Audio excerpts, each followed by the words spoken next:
Leaving a baby behind. Where have you been all this time? I could hear crying outside the house the whole time," bellowed my neighbor, George, with his wife, Julia, visible behind him. Even as I received cold stares from Julia and the neighbors who gathered like arrows, I couldn't understand what was going on. And for good reason. I don't have a baby in my house?" I asked George, bewildered, and he looked at me in surprise. But George, insisting he heard a baby's cry, didn't back down. Similarly, the neighbors and Julia agreed, saying they too heard a baby. "Please don't lie. We definitely heard a baby crying." "But I don't even have grandchildren, I really don't know." It seemed my words weren't believed. Instead, the suspicion against me grew, as neighbors started giving me cold, hard stares. Then, the harassment worsened. Once, a paper labeled liar was stuck on my door, and a neighbor told me to stop causing trouble as we passed each other. Lately, I've been scared to even meet my neighbors, making going outside daunting.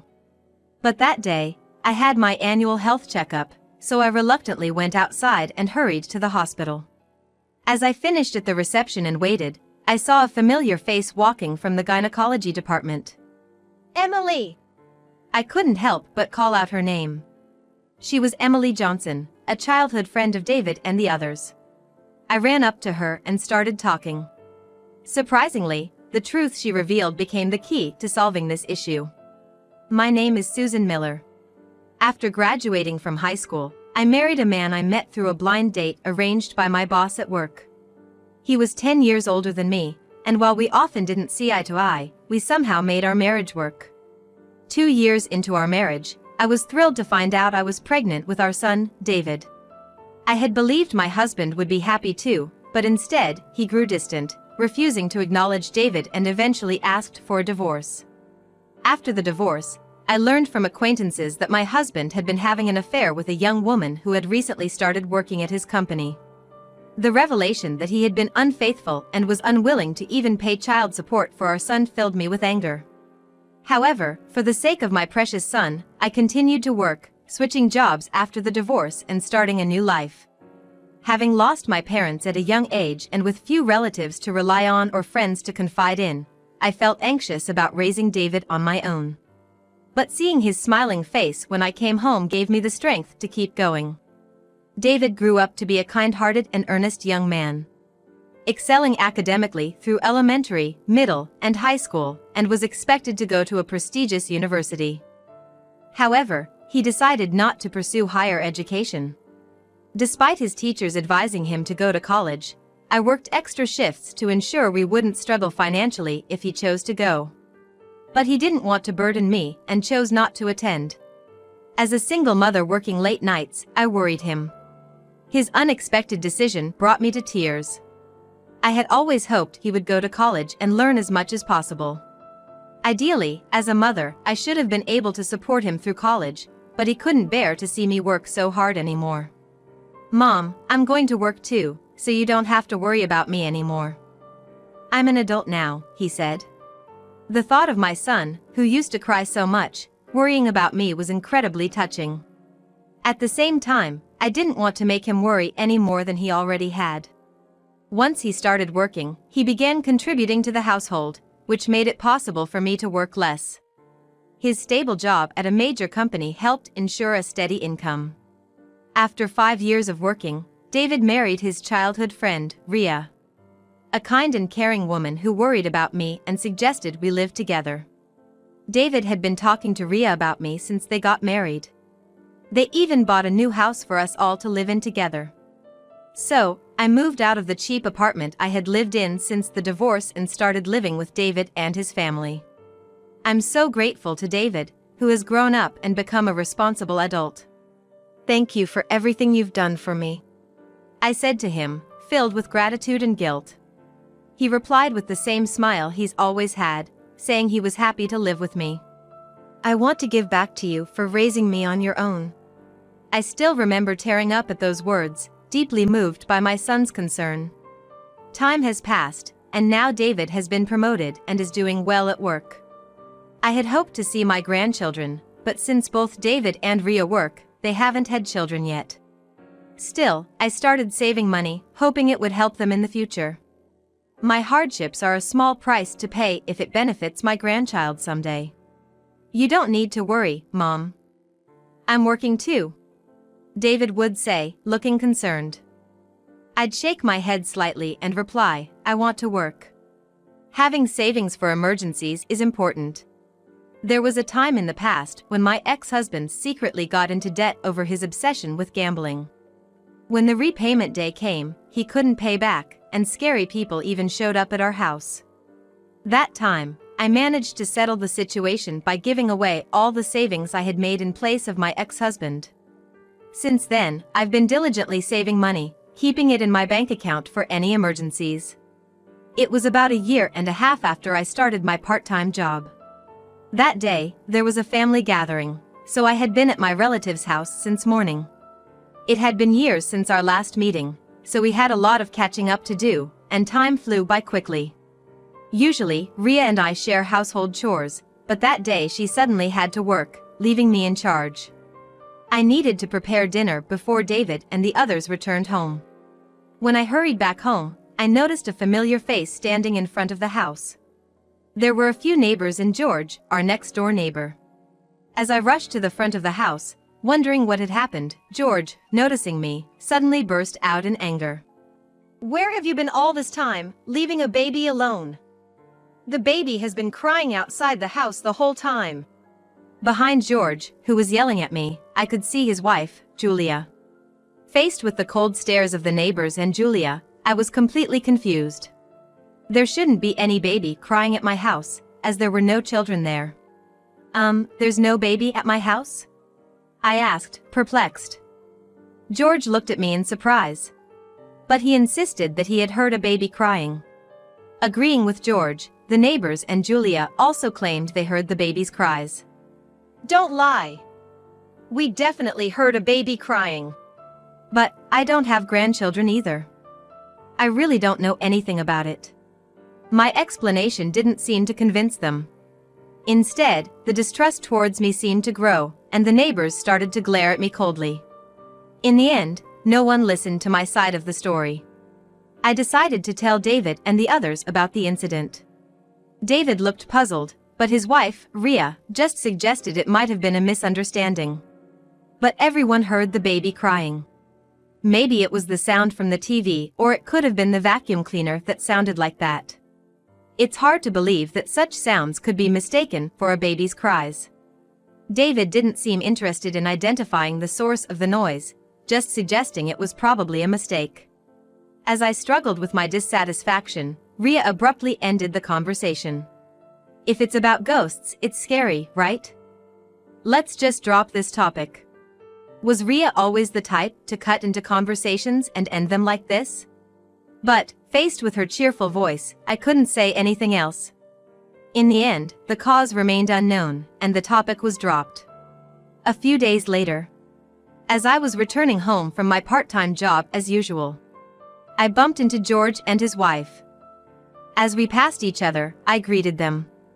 But they didn't greet me back. Instead, George approached me angrily. Enough is enough. Your baby is too loud.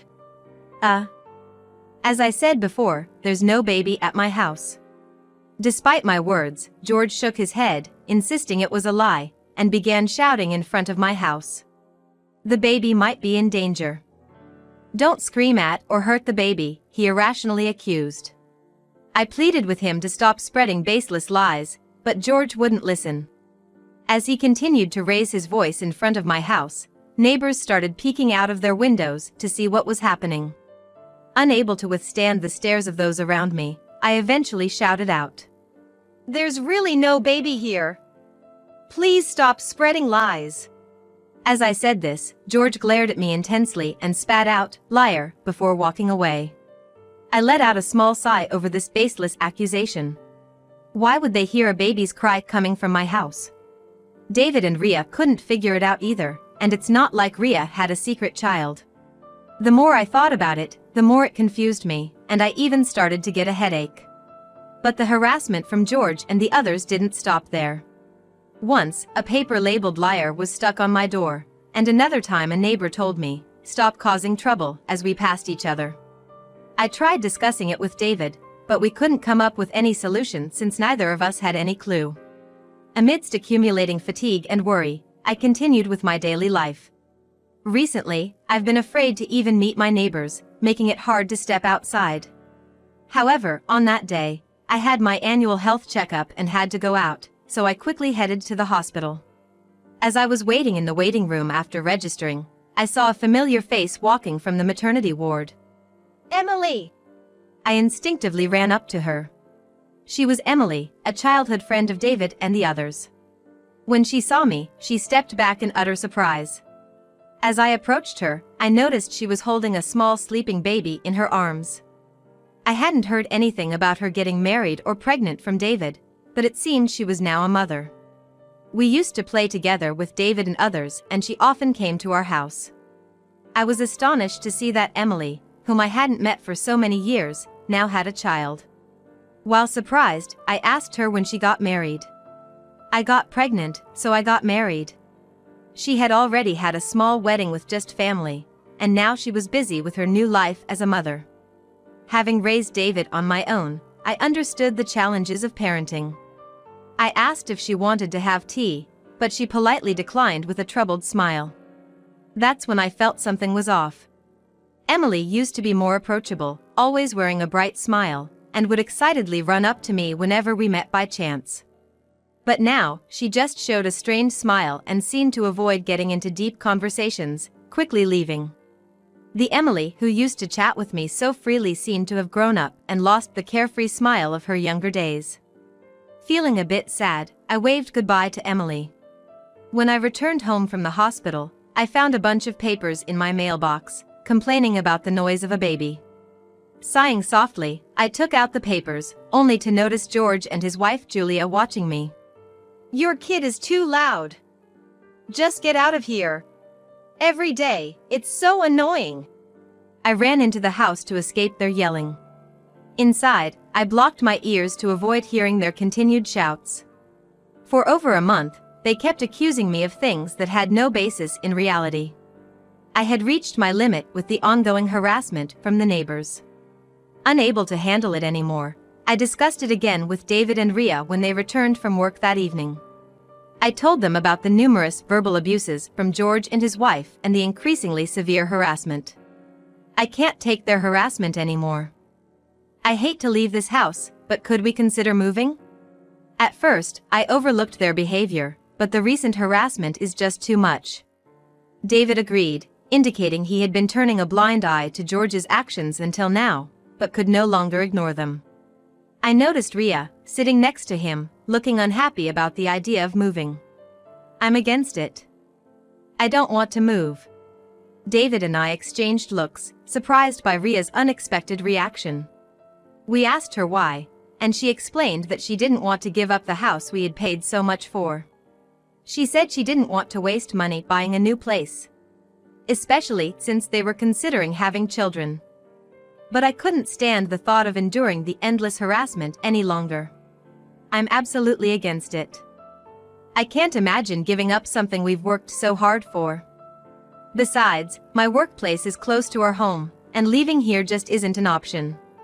I couldn't understand why Ria, who was always so kind, was being so adamantly opposed.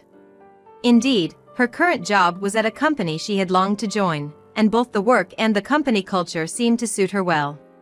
If we moved now, Ria might have to consider changing jobs, which could mean giving up work she loves. Me moving alone wouldn't solve anything. In the end, we didn't discuss moving any further, hoping instead that the harassment would stop. A few days later, I received a call about my health checkup results and, with a heavy heart, headed to the hospital. Fortunately, despite my age and David's concerns, there were no abnormalities found in my health. Relieved that the stress from the ongoing complaints hadn't manifested physically, I let out a small sigh while waiting for my bill. That's when I spotted a familiar face sitting with a baby in her arms. It was Emily, looking down at her baby with a dark expression and sighing repeatedly. Once so cheerful, I wondered what had happened to her. When I approached her, she seemed startled. She tried to speak, but then awkwardly turned away. I sat down beside her, close enough to offer comfort. You seem down. Is something wrong? Emily shook her head and simply replied, it's nothing. But her demeanor suggested she was hiding something. I looked directly at her and said, please, I want to help you. If you have any troubles, just talk to me. I couldn't believe such a once bright person could look so downcast. Finally, Emily seemed to resign herself to opening up, her voice heavy with resolve. I'm a single mother. It's hard raising a child, working day and night, constantly worrying about money. I was speechless at her painfully honest revelation. But if she was working all day and night, I wondered who was taking care of her child. She couldn't find time for her child, struggling just to earn enough for childcare and living expenses. Who takes care of your child when you're working? Ria looks after my baby. I was taken aback by her unexpected answer. Ria works from morning till evening. How can she manage that with her job? Emily, looking down, started to explain how she was troubling Ria. Apparently, Ria was the only one who knew that Emily had a child out of wedlock. Worried about Emily raising her child alone, Ria had offered to help take care of the child. Suddenly, George's words about hearing a baby's cries came to mind. Ria is looking after your child? Could it be? Emily hesitantly nodded in confirmation. While David and I were away, Ria had been taking care of Emily's child at our house. All this time, I thought the accusations were baseless, never imagining a baby was actually crying. Feeling guilty for thinking it was all unfounded harassment, I exclaimed. Why didn't she talk to me about this? Even a little consultation would have been fine. Emily shook her head and said she would stop leaving her child with Ria. I can't burden Ria anymore. She's already attracting attention at work because of this. It seems that Ria had been taking time off work to care for Emily's child, but her increasing absences had begun to raise suspicions from her boss. Recently, it's become harder for her to take time off. Emily declared that she would no longer rely on Ria and would take care of her child alone. I couldn't just stand by and watch Emily struggle. I wanted to help her in Ria's stead. I longed to see her smile again, like she used to. With that determination, I offered to take care of Emily's child. There's no way I can just leave you struggling like this. Let me help. Emily, tears in her eyes and looking apologetic, thanked me. That very day, she explained the situation to Ria. This would relieve Ria of the need to take time off work to care for the child, and would alleviate Emily's parenting anxiety. I immediately discussed the situation with my workplace and managed to reduce my shifts, deciding to take care of the child. The child, still very young, was quiet, ate well, and slept soundly, but initially cried loudly upon realizing I was not their mother. It reminded me of David when he was young, bringing back nostalgic feelings. But there was no time to indulge in nostalgia. I had to inform George and the others about the real situation. Hey, I need to talk to you about something. I showed Emily the papers accusing us of lying about the baby's cries that George and his neighbors had been posting. Although she looked shocked, I explained the situation and suggested we go to George's house to apologize. Emily, unaware of the situation, looked remorseful, but I was sure George would understand once we explained. On another day, Emily and I went to George's house to discuss the matter. I hoped that a proper explanation and apology might stop the harassment. As we rang George's doorbell, he answered. So, you've finally come to admit to the crying baby, you liar. George shouted as soon as he saw us. Startled, I was about to speak, but it was Emily who raised her voice. Why are you here? She asked George, her face turning pale and tears beginning to form in her eyes. She moved protectively behind me. But it was George who showed the most panic. Why are you here? I told you we were done with each other. At the sight of Emily, George's anger was apparent. Julia also appeared, asking, Who's that woman? And why is this liar here? Overwhelmed by Julia's intensity, I opened my mouth to explain the situation. But just at that moment, Emily, who had appeared behind me, glared at Julia and shouted, He's my ex-boyfriend. This child is his. He refused to acknowledge the child. At Emily's harsh words, not only Julia but also I were left stunned, turning our gaze to George in disbelief. It turns out George had been dating Emily a few years ago and was cheating on her with Julia. Emily, unaware of this, had told George about her pregnancy, but he chose young Julia over her, refusing to acknowledge the child and abandoning them. He had even changed his contact details, leaving Emily to raise the child alone without any support. Julia, her face turning red with anger, directed her fury at George. "What do you mean? I was the other woman. Don't joke with me." Julia screamed at George, who frantically tried to explain himself. I was appalled by the whole scene. "If I had known it would come to this, I would have kicked them out sooner," George yelled, pointing at me. He started to explain. Apparently, George had accidentally discovered that Rhea and Emily were childhood friends, and had seen Rhea taking care of his child. Panicking, George had been trying to drive us out before Emily could learn about his marriage to Julia. "It's your fault for coming here. If you had left, I wouldn't be in this mess." George's selfish reasoning made me sigh. He had deceived both Emily and Julia, neglecting not only pregnant Emily but also his own child, living comfortably himself. But then, it was Emily who spoke up. "Do you have any idea how much suffering you've caused me? And to think, you cheated not just on me but with someone else too." Emily's words, spoken in a cold tone, visibly drained the color from George's face. "It's all in the past," George replied quietly, only to be interrupted by Julia, who began to gather her belongings, glaring at him. "This is over, George. You cheated and had a child without telling me? That's the lowest. If I had known, I never would have married you." She declared her intention to leave. George, apparently caught off guard by Julia's reaction, desperately tried to stop her, but she spat out that she would divorce him and demand alimony. That day, we left George's house, unable to do anything further. Julia's outcry was so loud it seemed to have prompted complaints from the neighbors, and it appears they eventually divorced. Emily, too, consulted a lawyer about George's failure to pay child support. Thanks to all of you. I never even considered consulting a lawyer, thinking I had to do everything myself. It costs money and time, but I plan to have the lawyer calculate everything that's owed. George was eventually ordered to pay child support, including the back payments he had missed. He started working a second job, desperately trying to make enough money. Meanwhile, with less financial worry, Emily reduced her work hours, gradually increasing the time she could spend with her child. Emily and I have kept in touch, and I've been able to enjoy a good relationship with her and her child. Recently, I've noticed her smile returning, the one she had lost. With George and his family gone, a peaceful daily life has returned to us. After several months of this tranquil life, on a beautifully clear autumn day, I received exciting news from Rhea about her pregnancy. David, who had longed for a child, was overjoyed at the prospect. It looks like our days are about to become busy again.